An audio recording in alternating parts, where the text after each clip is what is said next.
శోభ అండి. శోభ గారు ఎక్కడి నుంచి కాల్ చేస్తున్నారు? హైదరాబాద్ నుంచి అండి. ఎవరి గురించి తెలుసుకోవాలనుకుంటున్నారు శోభ గారు? మా అమ్మాయి గురించి అండి. మీ అమ్మాయి పుట్టిన తేదీ, టైం చెప్పండి అమ్మా. పుట్టిన తేదీ 10వ నెల 10వ తారీఖు 2001. ఓకే. పొద్దున 4 గంటలకు పుట్టిందండి. ఓకే. ఏ ఊర్లో పుట్టింది పాప? మాలిపురం అండి. ఏ జిల్లాకు వస్తుంది అది? నల్లగొండ జిల్లా. ఓకే, సరేనమ్మా. పాప గురించి ఏ విషయంగా తెలుసుకోవాలనుకుంటున్నారు మీరు? పెళ్లి గురించి అండి. పెళ్లి సంబంధం చూస్తున్నాం. ఓకేనమ్మా, గురుగారితో మాట్లాడండి. గురుగారితో మాట్లాడి అడగండి. అమ్మా నమస్కారం గురుగారు. నమస్కారం అమ్మా. మీ అమ్మాయి ఆరుద్ర 4వ పాదము, మిథున రాశి, అలాగే జన్మలగ్నం వచ్చేసరికి సింహలగ్నము. అయితే తల్లి, మరి మీ అమ్మాయికి ఏంటంటే కుజుడు పాపి కాబట్టి మీ అమ్మాయి పేరు మీద నెలకొక మంగళవారం ఆంజనేయ స్వామికి చందనం పూయించండి. సింధూరం అన్నా చందనం అన్నా ఒకటే.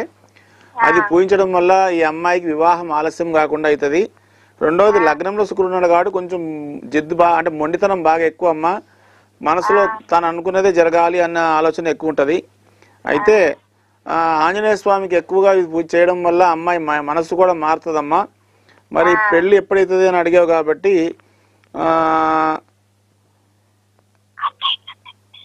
ఈ డిసెంబర్ 13 తర్వాత, అంటే ఈ సంవత్సరం 13 డిసెంబర్ తర్వాత ఖచ్చితంగా వచ్చే ఏడాది మార్చి లోపల, అంటే డిసెంబర్ నుంచి మార్చి లోపల లగ్గం అయిపోయే ఛాన్సెస్ ఉందమ్మా. ఖచ్చితంగా లగ్గం అవుతుంది.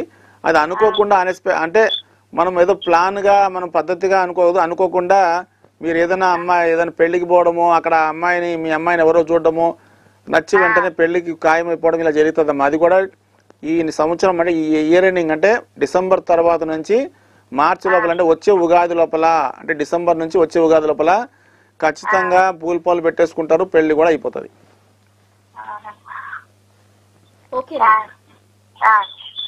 థ్యాంక్ యూ అండి. Thank you so much for calling. గురుగారు చెప్పండి. గురువారం వీళ్ళు నోటి మాటకి ఎక్కువగా ప్రిఫరెన్స్ ఇస్తారమ్మా. ఫిజికల్ గా వర్క్ చేయడానికి అంత ఇష్టం చూపించరు.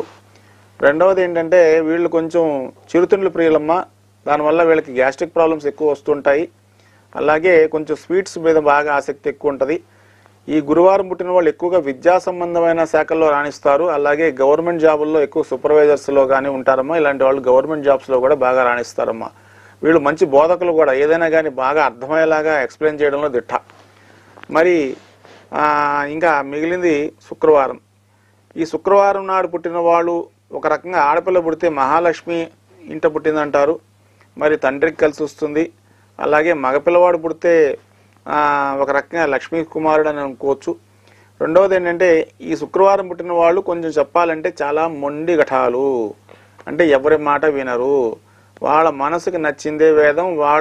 వాళ్ళు మనసులో ఏది అనుకున్నది వాళ్ళు బయటకు చెప్పరమ్మా. తక్కువని మాట్లాడుతూ చాప కింద నీళ్ళలాగా చెక్కబెట్టేస్తారు. అలాగే సావాస దోషాలు కూడా ఉంటాయి. అయితే అందరితో సావాసం చేస్తారు, కానీ వాళ్ళు అనుకున్నదే చేస్తారమ్మా. వీళ్ళు ఒకళ్ళు చెప్తే ఇనే రకం కాదమ్మా. వీళ్ళకి ఏదైనా కానీ కొంచెం మొండితనం వల్ల ఏంటంటే వీళ్ళ ఆత్మస్థైర్యం ఎక్కువ. ఏదైనా సెల్ఫ్ కాన్ఫిడెన్స్ అంటాం కదా, చాలా అధికం. కాబట్టి వీళ్ళని చూసేసరికి అవతల వాళ్ళు చిరెత్తుకొస్తుంటారు. ఏం చూసుకున్నా రెచ్చిపోతున్నారా బాబు అనుకుంటారు. కాకపోతే వాళ్ళ మీద వాళ్ళకే నమ్మకం ఎక్కువ. ఒకటి అనుకుంటే అది చేసేదాకా నిద్రపోరమ్మా. వాళ్ళని ఎంత మనం కట్టడి చేద్దాం అనుకునేసరికి వాళ్ళు రెట్టించిన హుషారు, మొండితనము, పెంకితనం అలా పెరుగుతూ ఉంటుంది. అయితే ఏదైనా ఈజీగా తీసుకుంటారు. ప్రతి దాన్ని సింపుల్గా తీసుకుంటారమ్మా.